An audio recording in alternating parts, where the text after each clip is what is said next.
wouldn't be better out of any other mug. Damn, that's a refreshing beverage. There's not a better mug. No. Another mug company's come up and want to offer you 10 grand. Gone. Tea and everything up the wall. So fickle. So we are Bucking Around here. We're doing another episode, and we've got a fantastic guest. I think we're on episode 7 now. Where's that guest? Where's that guest? Where's that guest? He's officially 7 now. Colour coordinated guest. And this is we've kind of accidentally matched. It wasn't planned. The wardrobe department will be shot. None of that was planned. This is Jon Kerr, everyone. How are you doing, John? Yeah, not too bad. Fantastic time. Yeah. From what I understand, a bit of a Swiss Army knife. Musician, actor, comedian. Maybe He's been known to tell a funny little limerick or two.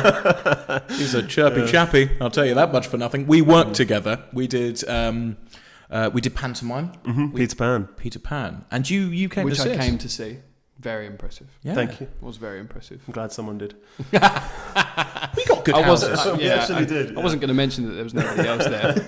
You came on the dead night, I promise. Could you imagine all of us in full gear, lights and everything? It's just Alex Just there. me. How much did he pay for this Panto himself?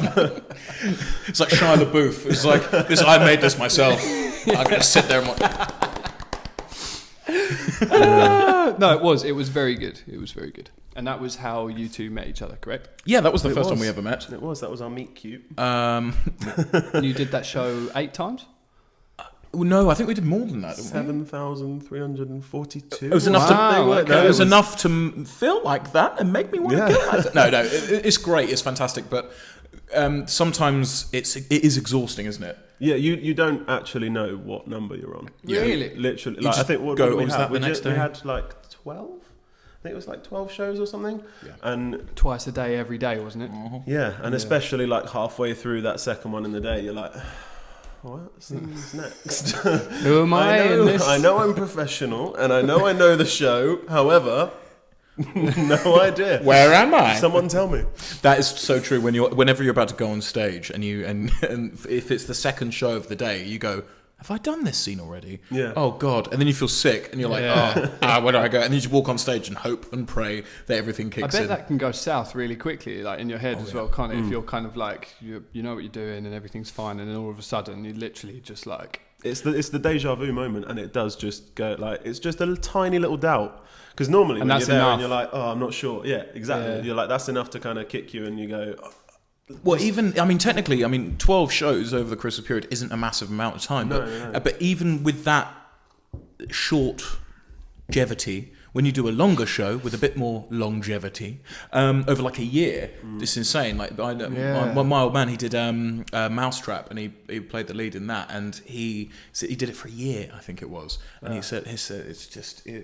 scrambles your brain. See, that's not something that I would have considered in terms of like, because I would have just thought like, oh, maybe sometimes you forget your lines or something like that. But it's more the fact that you know it so well, and just like in such repetition of it that you it just doesn't trust the muscle memory. Yeah, at times. Just like, let it literally happen. just kind of go, look, I know the show that well. And the thing is as well, because with us, none of us really knew each other particularly well before. Obviously, Reese and Ross knew each other really well, but other than that, we were all kind of sort of thrown together. Yeah. And we met like literally on day one at a table read, but we didn't even meet Alex then because he decided to be late because he's too cool. Whoa. Oh wow! So you decided not to turn up on time? No, what happened is the dates had changed, I believe, and I'd already set work up for certain dates, and I said, I can't make those. But thankfully, they were the early ones, which were just the read-throughs. So Reese was the director, said, look, just go and learn your lines, make sure you're all fine, and then when we meet everyone, it'll be fine. But I remember the first time I met you was standing outside the palace, and you zoom up in your Ford. What is it? It wasn't a Fiesta. Fiesta ST. Yeah. Yeah, Ford Fiesta ST, and I was like, who's this guy? It had like a roll cage, and it had like a ribbon at the front for like towing things, and I was like, it's Robin Hood. Yeah, Peter Pan. Robin Hood would be cooler. Like. I did Robin Hood. Yeah, someone definitely did not watch our show. I don't feel like you were listening. Robin Hood was brilliant. I loved that bit with the forest and stuff. And Wendy. So he comes up, and I was like, oh, okay, cool. And then we've proceeded to be fantastic friends from there. But it's interesting when you say that. when you get a company of actors together, especially with our show, I think we had 4 or 5 days rehearsal. Yeah. So we did 4 or 5 days rehearsal, never met each other, never did run through anything. We kind of knew all of our lines before we met. Yeah. And then, well, some of us did. Some of us took it very seriously. But you get thrust with these people, and you spend like 12 hours, literally 12 hours a day, and it can go fantastically a lot of the time, but sometimes it can go awfully wrong. And yeah, because like if it doesn't click, doesn't gel. I'm the only one that still speaks to him. There's always normally one arsehole in the company. And it's him. Probably me. Because you fall in love with everyone else. It's true. It's true. Wait, what about me? Oh, I fell in love with you. Oh, it's okay. true. Yeah, and we, all those fantastic driving. And I have to say, John, you are a very good driver. Oh, thank I was you. in your car, and I felt very safe.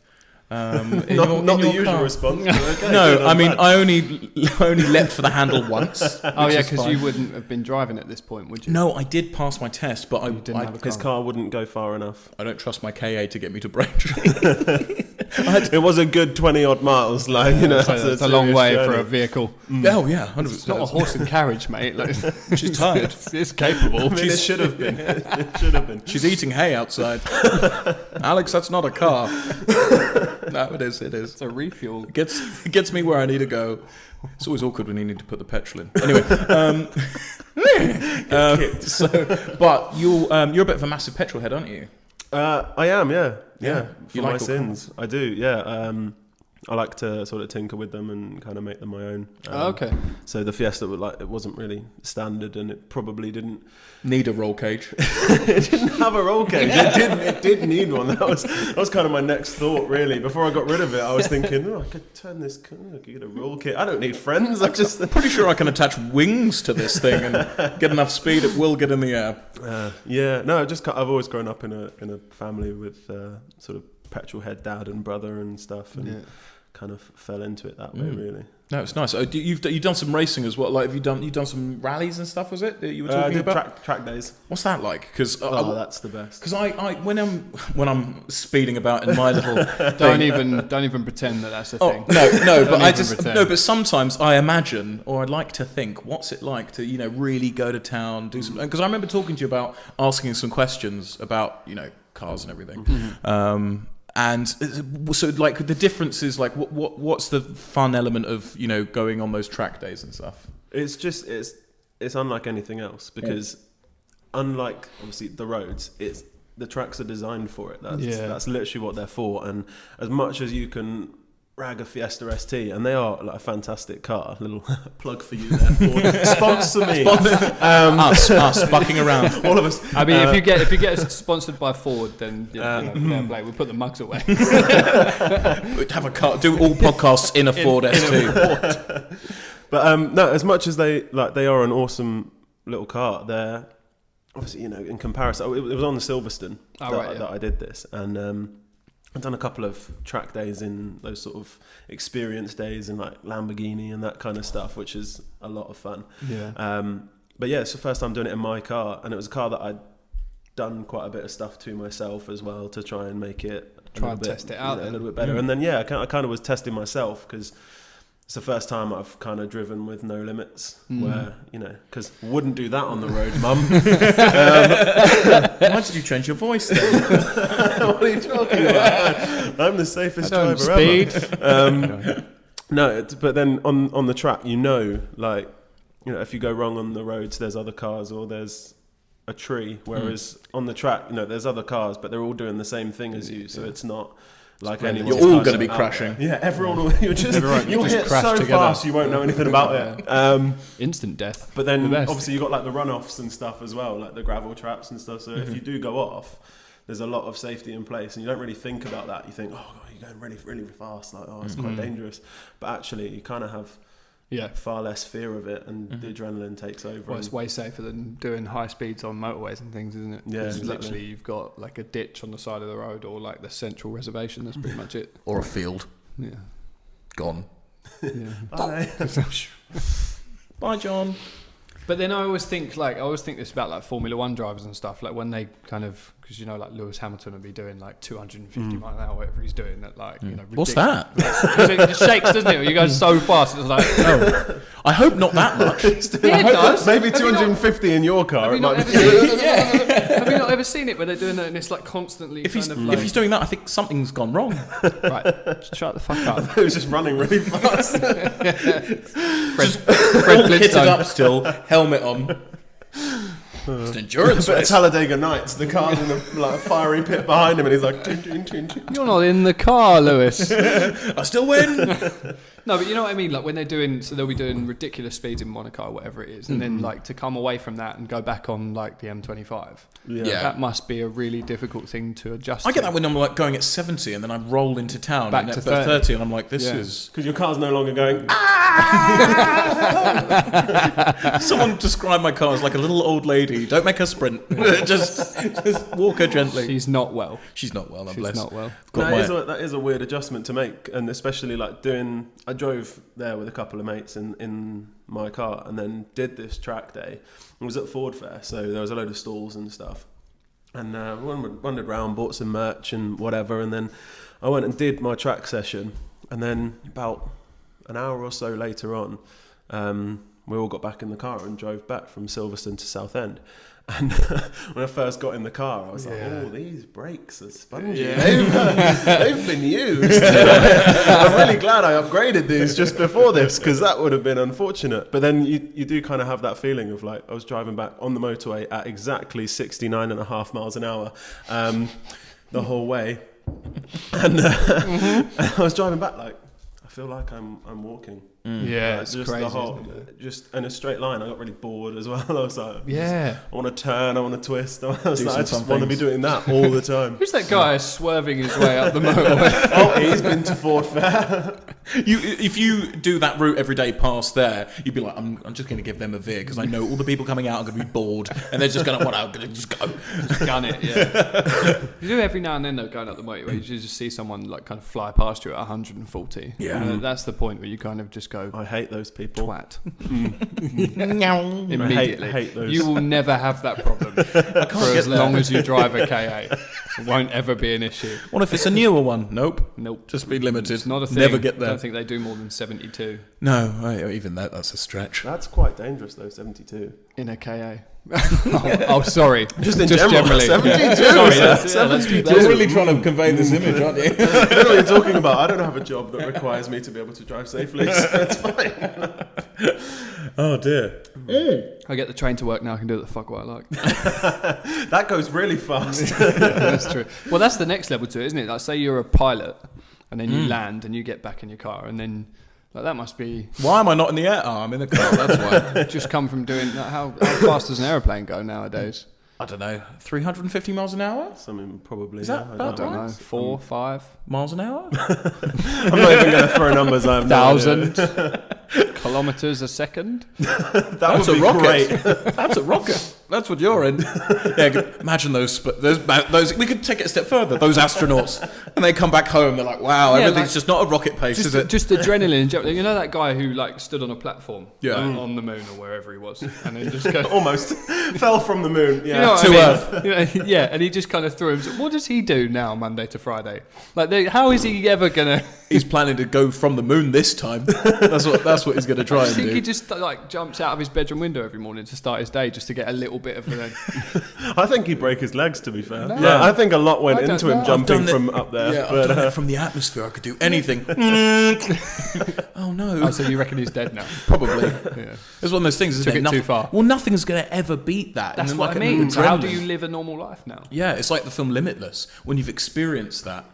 I mean, it's not a documentary Limitless, it's a fictional film, but you know when you take that drug that makes your brain unlock, Yeah. you'll never be able to go back. Everything is Your just... realities are blended. Yeah, but I think there's an element of that with like adrenaline junkies and stuff and people doing dangerous things once they've experienced it and they go, oh, I want to relive that or get close to that Exactly. again. You can't do that every week. No.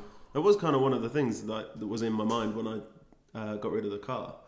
Was because I was just getting bored. Like Yeah. I was driving M25 or A12 or whatever, and I was just like, this, this car, I want it on the track all the time, and the roads aren't the track, so you just can't do the same. Did you find it hard to give the car up? Did you develop an attachment to it at all? Oh yeah, I'd named it. Fucking, he went on about it all fucking because he changed his car during the run that we did. Right. It was something that I decided I was going to do, and I decided I was going to do it because I was like, it's going to be sensible. I'm going to get something slow and like a grown-up's car, and I'm not that bothered about cars anymore. I'm going to get something normal, and then I'm going to have some spare money. And that was a lie. Yeah, it was a serious lie. I posted it up on Facebook. I believed him up to the point where he said, "I'm going to get something that's a bit slower." It's not. That was the plan. That was genuinely the plan. Yeah. I was like, I'll get something that's cheap to run and easy to have. Is it any of those things? No, it's a lot faster. It's a lot more thirsty on the fuel, more expensive to fix when it goes wrong. Everything is wrong that I've done, except... Good decision. It's faster, so therefore it's more fun. Now I can be that guy on the outside lane of the motorway. You're that guy. Yeah. I'm not, no. But it's fantastic, though, because with that new car... You've got that fantastic feature where you don't need to use your indicator anymore. Yeah. Because he drives a BMW now. I bought a BMW. Oh, brilliant. So it doesn't have indicators. I'm bored of indicator and I'm going to get this one. Yeah, exactly. They give you an option. Should we take that off? Do you want to take those? Yeah. Do you know how much time that saved in my life? Not indicated anymore. Yeah. He's able to do a podcast years of your life back. Yeah, exactly. That's the only reason I'm here on time, because I no longer have to indicate. So I was like, no, any BMW drivers out there, it's a joke.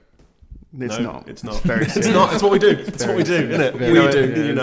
It's very serious. We do. My club. Because me and my pals. As soon as someone gets on my nerves in a BMW, it's an instant stereotype, isn't it? Prick. Use your indicators, mate. Prick. Yeah, fucking BMW. I've just passed all that hatred onto Audis now. It always used to be BMWs for me, and then as soon as I got one, because you're one of them, and now I'm like, just Audi drivers, man, they're just the worst. Why don't they indicate? Like, why don't they just always sit behind you in the motorway at 100, and I'm trying to do 94. Like, leave me alone. 70. What? 69 and a half. 69.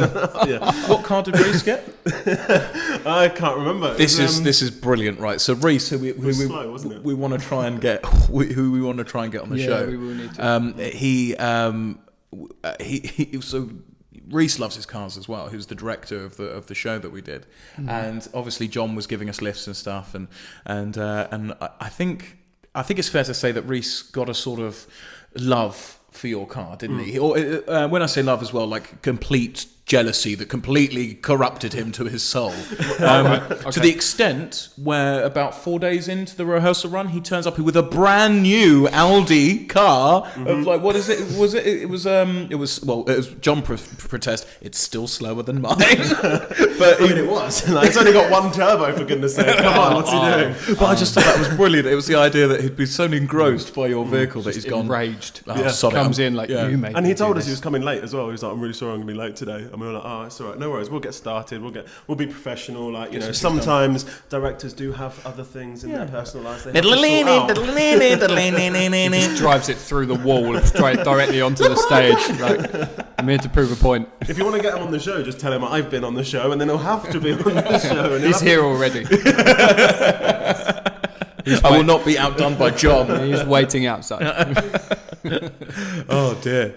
What's the time? We're literally we're getting almost there now. Yeah, because I didn't press the button on that. No, that's fine. So it's been fantastic. Good start. Yeah, it's goes been quick. great. It does go quick. We're gonna talk some other little bits as well, because obviously, while we're still on this first episode, introducing Jon, you're more than just an actor as well and a petrol head. You're a musician as well. I am. We covered a little bit of that, but we're going to look into a couple of bits of your songs and stuff, and then we'll play some games and things and have a fantastic time. If we do seem a little bit dislodged, or worse for wear, as one might say. Yeah.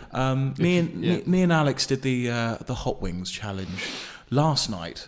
That was literally yesterday. Yeah. And then didn't sleep at all. It felt like I got shot in the gut. Yeah.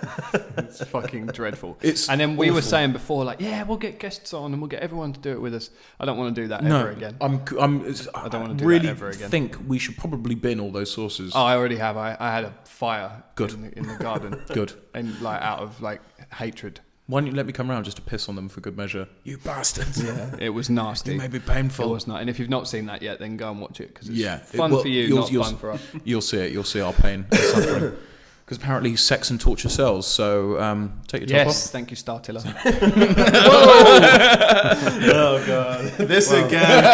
Every time I see you, it's like Let's cut that there. Part 1. Part 2. See what happens next on Bucking Around. You have to do it quick. No, you don't. Don't. You do. Don't. Yes.